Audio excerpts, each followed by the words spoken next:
നമസ്കാരം. ക്യൂ മലയാള UK ന്യൂസിലേക്ക് സ്വാഗതം. ഗാർഹിക പീഡനത്തിനെതിരെ പുതിയ നിയമം. ഇംഗ്ലണ്ടിൽ റൈറ്റ് ടു ബൈ വ്യവസ്ഥകൾ പരിഷ്കരിക്കുന്നു. ഗാർഹിക പീഡനം നടത്തുന്നവരെ സോഷ്യൽ ഹൗസിംഗ് താമസ സ്ഥലങ്ങളിൽ നിന്ന് ഒഴിപ്പിക്കാൻ ഭൂ ഉടമകൾക്ക് അധികാരം നൽകുന്ന പുതിയ ബിൽ ബ്രിട്ടീഷ് പാർലമെന്റിൽ അവതരിപ്പിച്ചു.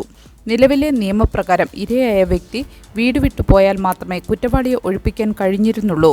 പുതിയ ഭേദഗതിയിലൂടെ പീഡനത്തിന് ഇരയായവർക്ക് സ്വന്തം വീട്ടിൽ തന്നെ സുരക്ഷിതമായി തുടരാൻ സാധിക്കും. കൂടാതെ സംയുക്ത വാടക കരാറുകൾ ഇരയുടെ മാത്രം പേരിലേക്ക് മാറ്റാനും കോടതികൾക്ക് അധികാരം ലഭിക്കും. കഴിഞ്ഞ വർഷം 15,000-ഓളം കുടുംബങ്ങളാണ് പീഡനം മൂലം മാറി താമസിക്കേണ്ടി വന്നത്. ഇതോടൊപ്പം മാർഗരറ്റ് താച്ചറുടെ കാലം മുതലുള്ള റൈറ്റ് ടു ബൈ പദ്ധതിയിലും വലിയ മാറ്റങ്ങൾ വരുത്തുന്നുണ്ട്. സോഷ്യൽ ഹൗസിംഗ് വാടകക്കാർക്ക് വീട് വാങ്ങാൻ യോഗ്യത നേടാനുള്ള കാലയളവ് 3 വർഷത്തിൽ നിന്ന് 10 വർഷമായി ഉയർത്തി. പുതുതായി നിർമ്മിക്കുന്ന വീടുകൾക്ക് 35 വർഷത്തേക്ക് സംരക്ഷണവും നൽകും. സാമൂഹിക ഭവനങ്ങളുടെ ദൗർലഭ്യം പരിഹരിക്കാനും സാധാരണക്കാർക്ക് സുരക്ഷിതമായ പാർപ്പിടം ഉറപ്പാക്കാനും ഈ പരിഷ്കാരങ്ങൾ സഹായിക്കുമെന്ന് പ്രധാനമന്ത്രി കീർ സ്റ്റാർമർ വ്യക്തമാക്കി. ഏകീകൃത ആരോഗ്യരേഖകൾ അടിയന്തര ചികിത്സാ വിഭാഗങ്ങളിലെ തിരക്ക് കുറയ്ക്കുമെന്ന് ബ്രിട്ടീഷ് സർക്കാർ. ഇംഗ്ലണ്ടിലെ NHS നവീകരണ ബില്ലിന്റെ ഭാഗമായി രോഗികളുടെ ആരോഗ്യ വിവരങ്ങൾ പരസ്പരം പങ്കുവയ്ക്കാൻ ആശുപത്രികൾക്കും GP-മാർക്കും നിർദ്ദേശം നൽകുന്നു. സിംഗിൾ പേഷ്യൻ്റ് റെക്കോർഡ് എന്ന ഈ പദ്ധതിയിലൂടെ ഡോക്ടർമാർക്ക് രോഗിയുടെ മുൻകാല വിവരങ്ങൾ എളുപ്പത്തിൽ ലഭ്യമാകും. ഇതുവഴി തെറ്റായ രോഗനിർണയങ്ങളും ഒരേ മരുന്നുകൾ വീണ്ടും എഴുതുന്നതും ഒഴിവാക്കാൻ സഹായിക്കും.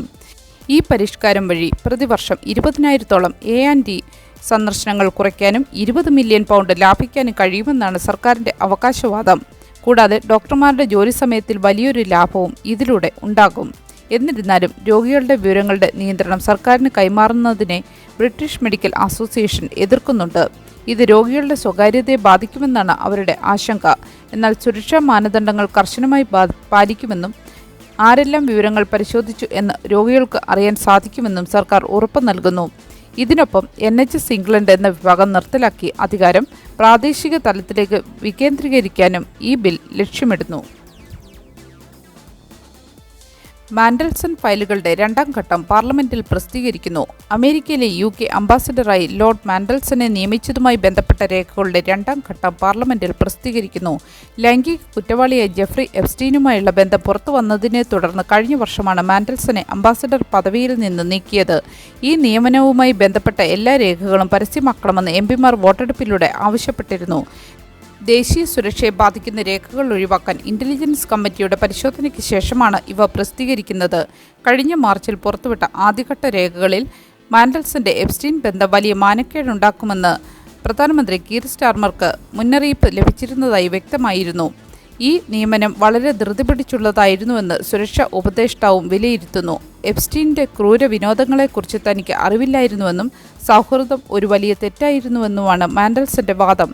നിലവിൽ ഇദ്ദേഹത്തിനെതിരെ പോലീസ് അന്വേഷണം നടക്കുന്നുണ്ട്. പാർലമെന്റ് ചരിത്രത്തിലെ ഏറ്റവും വലിയ രേഖാപ്രകാശനങ്ങളിൽ ഒന്നായിരിക്കും ഇതെന്നാണ് സർക്കാർ വക്താക്കൾ പറയുന്നത്. ബിസിനസ് നികുതി കുറയ്ക്കാനും നോർത്ത് സീ എണ്ണ ഖനനത്തിനും പിന്തുണയുമായി വെസ്റ്റ് റീറ്റിംഗ്.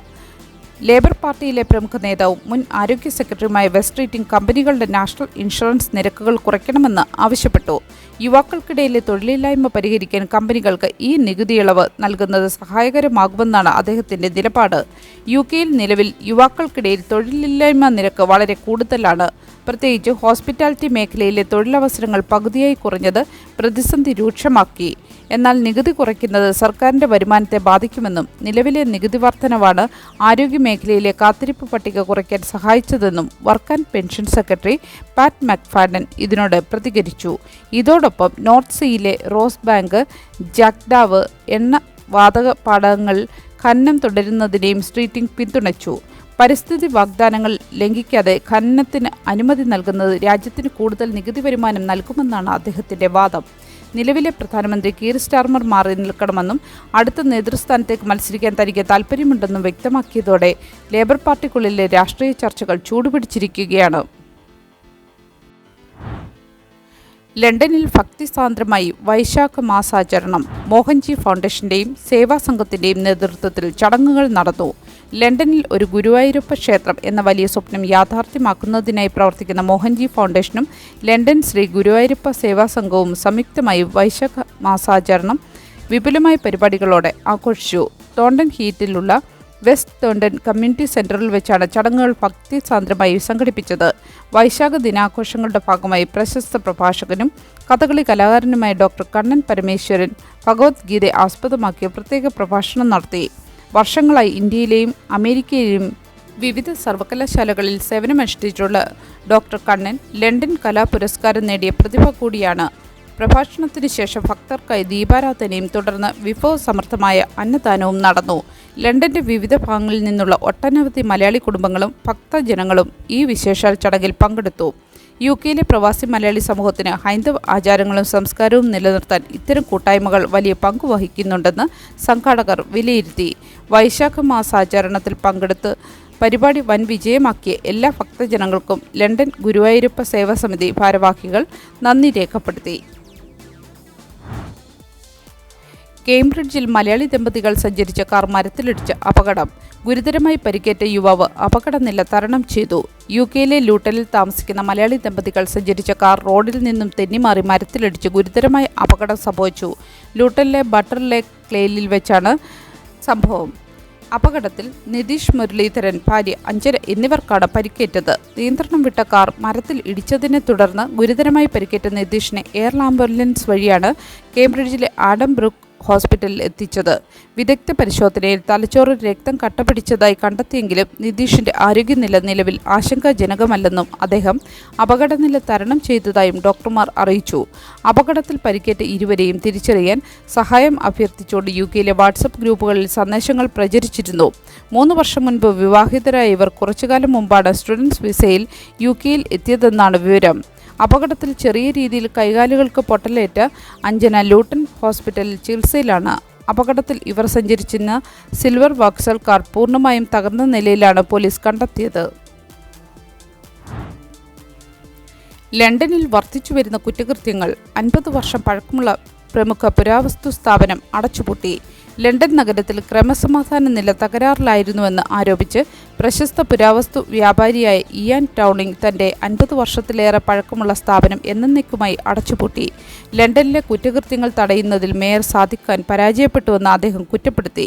ഡിക്കിൻസൺസ്, റിയൽ ഡീൽ തുടങ്ങിയ ജനപ്രിയ ടെലിവിഷൻ ഷോകളിലൂടെ പ്രശസ്തനായ 78-കാരനായ ടൗണിംഗ് ചെൽസിയിലെ തൻ്റെ സ്റ്റോറിൽ സമീപ വർഷങ്ങളിൽ 2 തവണ വൻ കൊള്ള നടന്നതായും ഇതുവഴി വൻ സാമ്പത്തിക നഷ്ടമുണ്ടായതായും വ്യക്തമാക്കി. തുടർച്ചയായ മോഷണങ്ങളും അക്രമങ്ങളും കാരണം ബിസിനസ് തകർച്ചയുടെ വക്കിലെത്തിയ സാഹചര്യത്തിലാണ് ലണ്ടൻ വിടാൻ അദ്ദേഹം തീരുമാനിച്ചത്.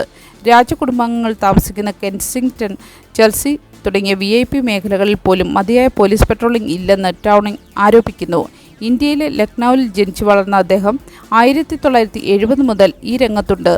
ലണ്ടനിലെ സമാധാന അന്തരീക്ഷം നഷ്ടപ്പെട്ടതായും പകൽ സമയത്ത് പോലും മുഖംമൂടി ധരിച്ചെത്തുന്ന സംഘങ്ങൾ കടകൾ കൊള്ളയടിക്കുമ്പോൾ പോലീസ് നിഷ്ക്രിയരായിരിക്കുന്നുവെന്നും അദ്ദേഹം മെയിൽ ഓൺ സൺഡേയോട് പറഞ്ഞു.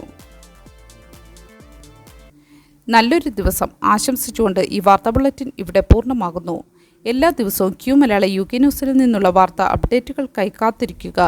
നോട്ടിഫിക്കേഷനുകൾ ലഭിക്കുന്നതിന് ബെല്ലൈക്കൺ എനേബിൾ ചെയ്യണമെന്നും ഫേസ്ബുക്ക്, ഇൻസ്റ്റാഗ്രാം, യൂട്യൂബ് എന്നിവയിലൂടെ മലയാളം UK ന്യൂസ് ഫോളോ ചെയ്യണമെന്നും അഭ്യർത്ഥിക്കുന്നു.